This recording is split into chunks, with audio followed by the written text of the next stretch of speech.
Seringkali kita dihadapkan dalam ketakutan, sehingga di mana-mana banyak orang yang berteriak mengeluh, dan pada ujungnya adalah melupakan Tuhan.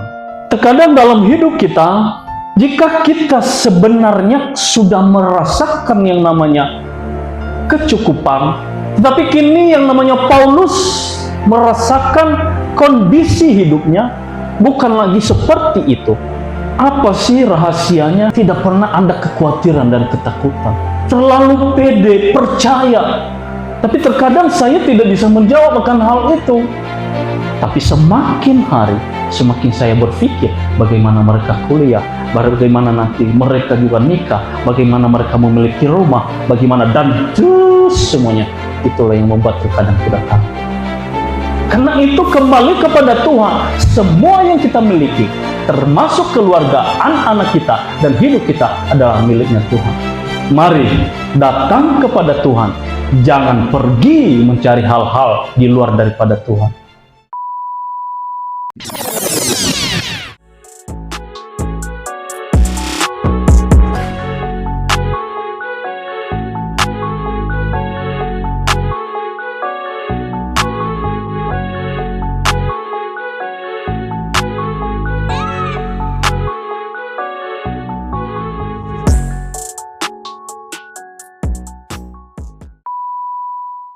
Puji Tuhan,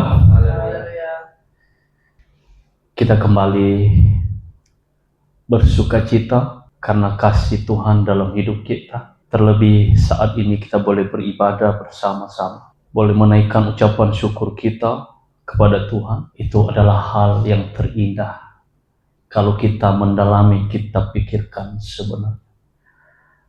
Kita perlu yang kita banggakan ketika kita pergi dan ketemu dengan idola atau presiden, maka kita terlalu bangga.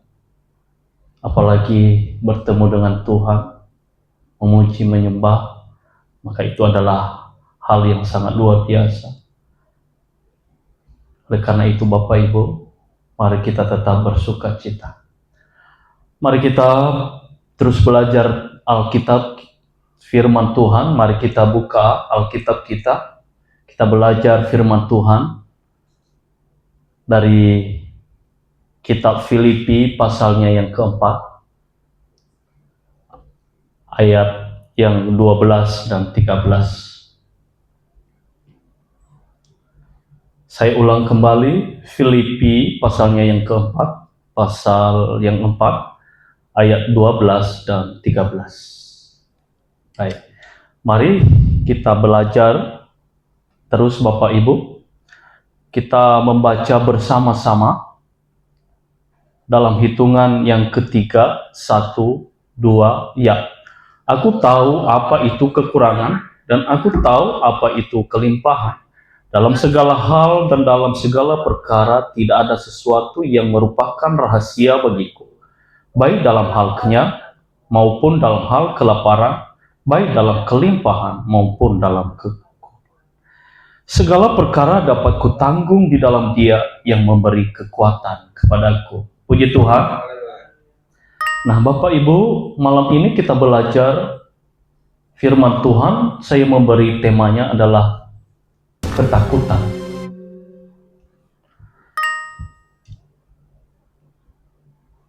Hari-hari ini banyak kita mendengar dan terlalu banyak kita mendengar dan bahkan kita merasakan hal-hal yang membuat kita takut.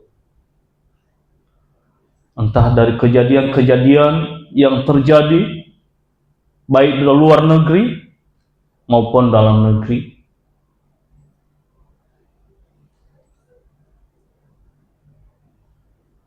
Pembubaran gereja yang saat ini lagi ramai, dan itu juga membuat kita ketakutan. Dalam seluruh aspek kehidupan kita akan ada dalam ketakutan terkadang jika kita mendalaminya, merenungkan ketika kita mendengar hal-hal yang terjadi. Apalagi ada yang mengatakan terjadi gempa di mana-mana, bulan Juli yang lalu di Rusia 8,8 terjadi gempa dengan tsunami, dan nanti juga akan ada mungkin di daerah-daerah mana. Ini semua membuat kita ketakutan, Bapak Ibu. Nah, sebelum kita lanjut dalam firman Tuhan, saya mencoba melihat, mempelajari namanya ketakutan itu apa artinya. Nah, ketakutan itu bisa kita lihat dalam bahasa Yunani yang dikatakan adalah phobos. Itu bahasa Yunaninya. Dan bahasa Yunani itu dasar katanya adalah fobia. Yang diartikan dalam bahasa Inggris dan diterjemahkan bahasa Indonesia, merujuk pada ketakutan sesuatu hal, baik objek maupun situasi kondisi, atau irasional yang tidak masuk akal. Nah, itu arti ketakutan. Nah, dalam kehidupan ini seringkali kita dihadapkan dalam ketakutan. Hari-hari ini terjadi yang namanya pemutusan hubungan kerja, PHK di mana-mana, dan mencari pekerjaan pun sangat susah. Sehingga di mana-mana banyak orang yang berteriak mengeluh dan membawa mereka dalam sebuah ketakutan. Melalui hal inilah orang-orang bergegas, berjuang, mempertahankan hidup, dan pada ujungnya adalah melupakan Tuhan. Nah, Bapak Ibu tahu, kalau kita melupakan Tuhan, apakah kita hidup dalam ketidaktakutan atau masih tetap dalam ketakutan?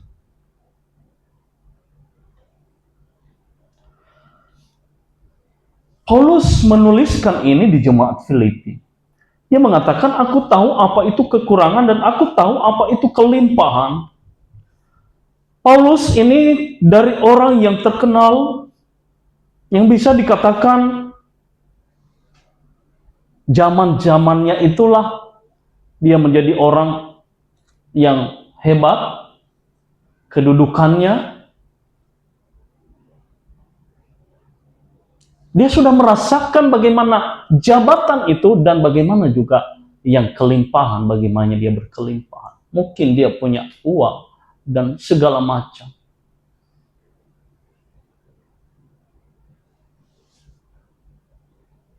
Terkadang dalam hidup kita, jika kita sebenarnya sudah merasakan yang namanya kecukupan dan kedudukan, kehormatan, ada dua akibat yang terjadi dalam kehidupan kita. Ketakutan kehilangan hal itu dan ketakutan dan kebahagiaan yang ada, dan oleh karena ketakutan kita akan terus hidup dalam ketakutan untuk mempertahankan. Tetapi kini yang namanya Paulus merasakan kondisi hidupnya bukan lagi seperti itu. Tetapi dia mengatakan kepada jemaat Filipi, aku tahu bagaimana yang namanya kelimpahan. Walaupun saya tidak punya apa-apa. Aku tidak peduli, mungkin itu menurut dia.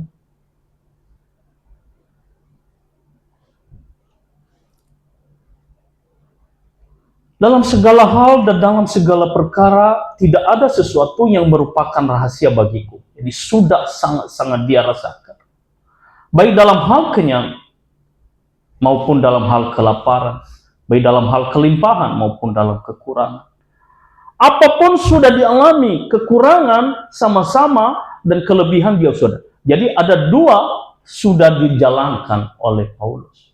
Ketika susah, dia sudah merasakan. Ketika bahagia, dia juga merasakan.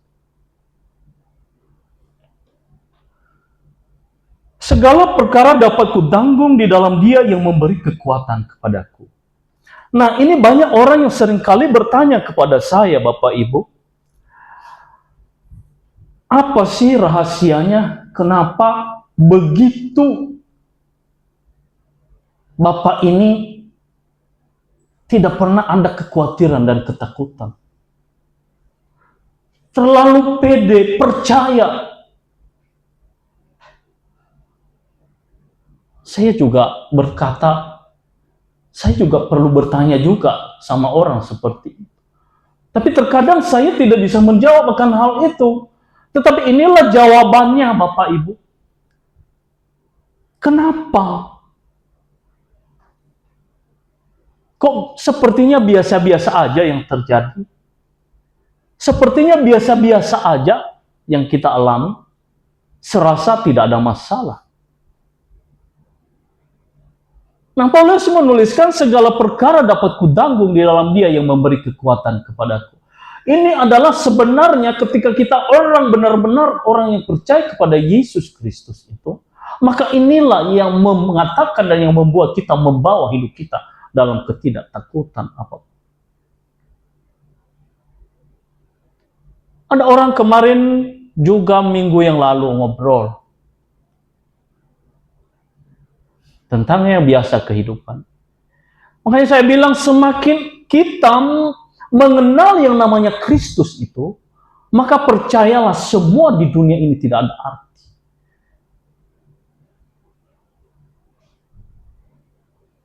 Semakin Bapa mengerti, mendalami bagaimana yang namanya kekristenan, bagaimana iman itu, maka semua yang ada dalam dunia ini adalah semuanya tidak ada dan tidak ada.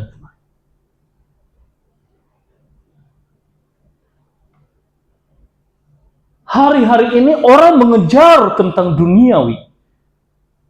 Dan lumrah.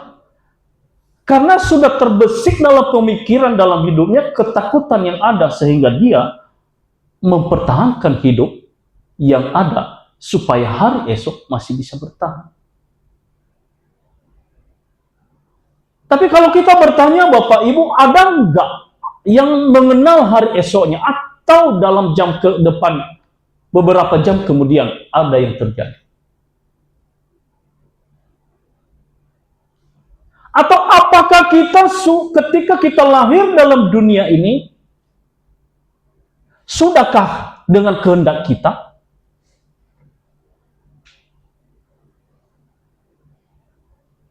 Saya pikir tidak.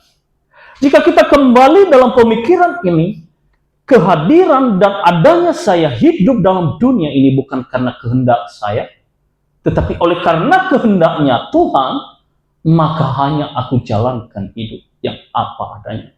Yang penting saya tetap berusaha sekuat tenaga. Yang selebihnya adalah Tuhan yang berkehendak.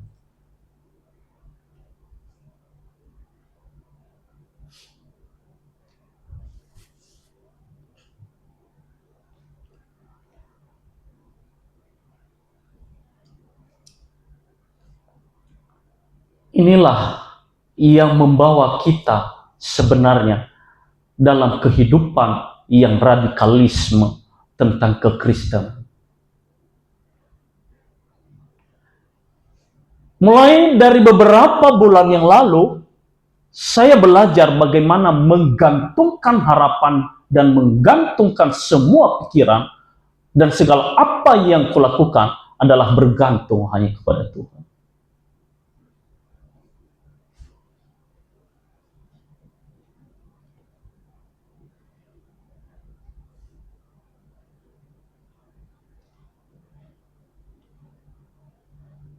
Hampir 4 bulan, jalan 5 bulan.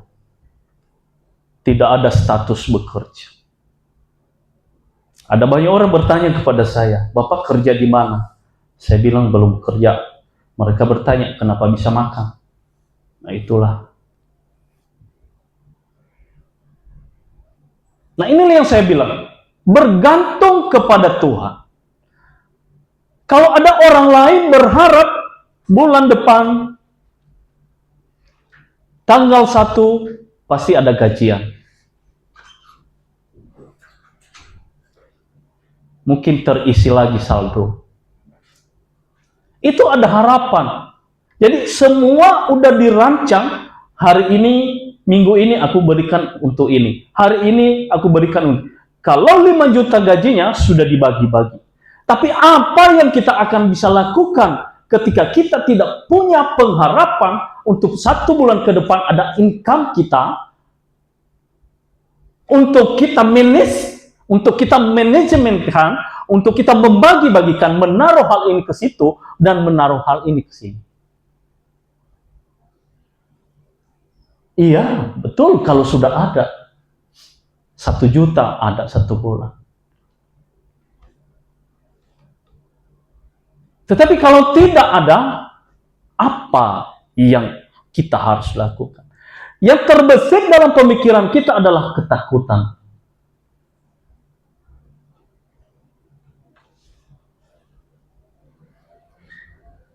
Oleh karena ketakutan, maka karakteristik manusia sendiri itu adalah menjadi layu dan tidak punya karakter yang kuat. Ini adalah salah satu siasat-siasat pada hari-hari ini, siasat si iblis untuk menghancurkan manusia, membentuk dalam pikiran, dan membuat manusia hidup dalam ketakutan. Dan ketika ketakutan itu ada, maka karakter manusia itu adalah hilang. Rasa tanggung jawab, ketegasan, kebenaran, maka akan hilang. Yakin Bapak Ibu.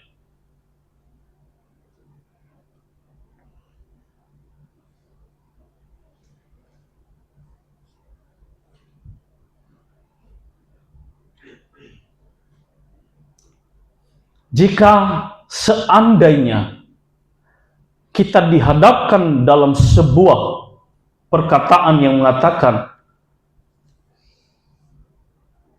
besok di dalam pekerjaan kamu tidak akan bisa lagi bekerja di tempat ini,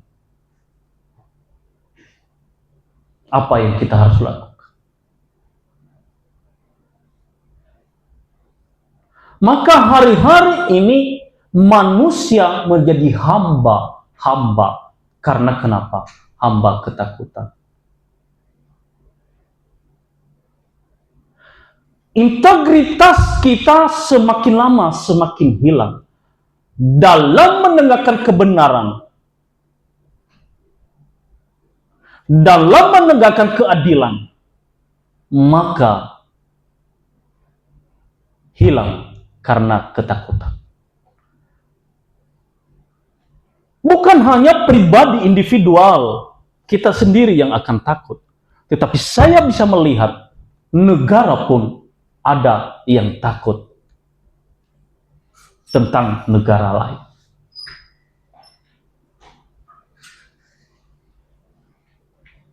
Ada hal-hal yang kita mendengarkan berita-berita. Negara lain mengancam negara kita. Jika tidak begini, maka bla bla bla. Ini membuat kita adalah ketakutan. Yang dikatakan menjadi macan, sekarang masih mending kalau bisa dibilang menjadi kucing.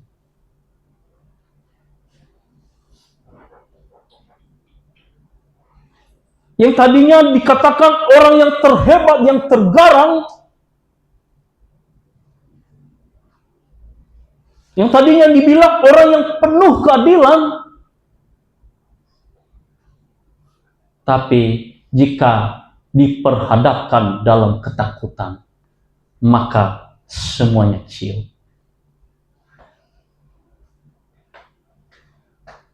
Kita melihat yang terjadi dan dialami oleh Paulus. Mungkin kalau bagi kita tidak kita sanggup. Tapi kenapa bisa?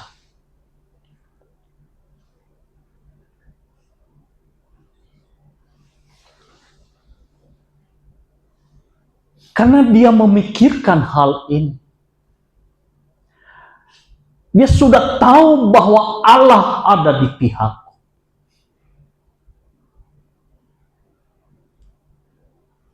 Dia merasakan bahwa tidak hanya sendiri melewati hari-hari yang rumit. Dia tahu bahwa tidak berjalan sendiri dalam kehidupannya. Tapi dia tahu bahwa ada Allah yang bersama dengan dia. Begitu juga kita dalam kehidupan. Jika kita harusnya berpikir dalam hidup kita, ketika kita melewati kehidupan yang rumit dan kesusahan, sekalipun di ambang maut, dalam penderitaan dan apapun masalah kehidupan yang mungkin bagi kita tidak bisa terjalani dan kita lewati. Tetapi kalau ada dalam pemikiran kita, iman kita kepada Yesus yang mengatakan, aku berjalan bersama Dia yang memberikan aku hidup. Maka yakin Bapak Ibu, ketakutan yang ada dalam hidup kita mungkin agak sirna digantikan dengan keberanian. Puji Tuhan.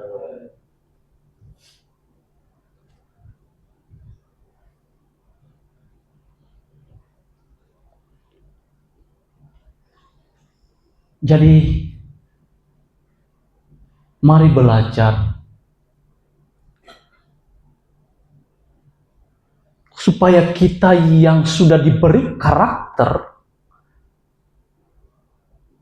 integritas yang benar, hidup yang benar, dalam menjalankan kehidupan yang benar, maka harus berjalan bersama dengan Tuhan. Jika tidak, Bapak Ibu, gampang hidup dalam ketakutan. Karena banyak hari-hari ini. Cerita siapa yang mengatakan, tadi karena ATM-nya dibekukan, sekarang karena ada undang-undang, kalau 2 tahun nggak dipakai, tanahnya nggak dipakai, lalu diambil oleh negara. Begitu juga ATM yang nggak dipakai. Mungkin dia nggak pakai beberapa minggu, beberapa bulan. Tapi dia tiba-tiba masuk, nggak bisa diambil uangnya. Karena pendengaran hal-hal ini, karena ketakutan, lalu down, langsung jatuh. Dan itu adalah, ya tidak bisa tertolong. Karena kenapa? Hal ini karena ketakutan yang ada dalam kehidupan. Terkadang juga Bapak Ibu, kita melihat kalau kita punya ATM banking, dalam saat itu dia lagi hang atau lagi tidak bisa, kita lihat, kita tekan, buka, kita lihat saldo kita. Loh, kok saldo saya nol? Tiba-tiba, sport jantung loh Bapak Ibu. Kok bisa nggak ada? Karena kenapa? Kita ketakutan karena pendengaran kita, informasi-informasi tentang yang terjadi, bahwa uang kita itu bisa disedot, diambil dengan segampangnya, sehingga sudah terbesit dalam pemikiran kita hal-hal yang menakutkan. Ketika kita melihat, lalu, kok nggak ada? Aduh, dalam beberapa menit, coba Bapak Ibu, syukur aja kita tidak ada yang namanya sakit jantung. Tapi kalau sakit jantung, bisa langsung selesai. Nah inilah yang membuat kita ketakutan tentang dunia. Tapi bukan berarti tidak ada yang takut. Semua manusia takut. Tapi jangan berkelebihan. Yang namanya fobia tadi. Jangan berkelebihan. Banyak orang yang berkelebihan sehingga bekerja terus. Sampai tua dia bekerja terus tapi tidak pernah menikmati hidup. Uangnya banyak, tapi yang akhir-akhirnya hidupnya sekarang masuk rumah sakit setiap bulan, transfusi darah, uang banyak, dan begitu terus. Tadi bekerja terus, sampai-sampai tidak berdoa kepada Tuhan, sampai-sampai tidak ke gereja. Semuanya itu tidak lagi dipikirkan yang namanya ibadah hari Minggu atau ibadah hari Jumat atau pertengahan minggu. Tidak pernah hadir dalam gereja. Kenapa? Karena harus bekerja. Karena dia bilang untuk hari esok. Ini yang membuat ini kenapa bisa terjadi ketika saya merenungkan bahwa ini orang yang ketakutan sebenarnya. Ketakutan, dia akan terus bekerja mencari uang, tapi hidup pun tidak pernah diberi kepada Tuhan. Kesalahannya seperti itu. Boleh takut, tapi ketika takut, kembalikan diri kepada Tuhan. Karena hidup ini bukan milik kita sendiri. Karena hidup ini bukan kehendak kita untuk hadir, lahir di dunia ini. Bukan, tetapi kehendaknya Sang Yang Maha Kuasa itu sendiri. Jika kita berpikir akan hal itu, yakin Bapak Ibu, segala perkara, segala permasalahan yang kita hadapi, maka yakin tidak terlalu ribet. Tidak ada yang tidak ada takut dalam dunia. Karena itu, kita persiapkan diri kita. Ketakutan bagus jika tidak masuk surga. Ketakutan itu sangat bagus ketika kita merasakan tidak akan selamat. Itu yang bagus. Tapi banyak orang ketakutan karena tidak makan. Banyak orang ketakutan karena hari esok. Banyak orang ketakutan karena memikirkan masa depannya yang tidak menentu. Termasuk saya. Saya takut Bapak. Saya berpikir dari tadi, nanti kalau anak-anak saya besar, tamat SMA, selesailah sudah, nggak berpikir. Tapi semakin hari, semakin saya berpikir bagaimana mereka kuliah, bagaimana nanti mereka juga nikah, bagaimana mereka memiliki rumah, bagaimana dan terus semuanya. Itulah yang membuat terkadang kita takut. Kadang-kadang, apa kita mampu memberikan semua kepada anak-anak? Karena itu kembali kepada Tuhan. Semua yang kita miliki, termasuk keluarga, anak-anak kita, dan hidup kita adalah miliknya Tuhan. Karena itu, inilah yang disampaikan oleh Paulus. Segala perkara dapat kutanggung di dalam Dia yang memberi kekuatan kepadaku. Puji Tuhan. Nah, Bapak Ibu yang terkasih, mungkin itu saja yang saya sampaikan firman Tuhan pada saat malam hari ini. Mari terus kita belajar. Jangan terlalu takut, boleh takut. Tapi ketika takut, mari datang kepada Tuhan. Jangan pergi mencari hal-hal di luar daripada Tuhan. Kembalikan diri kepada Tuhan. Karena Tuhanlah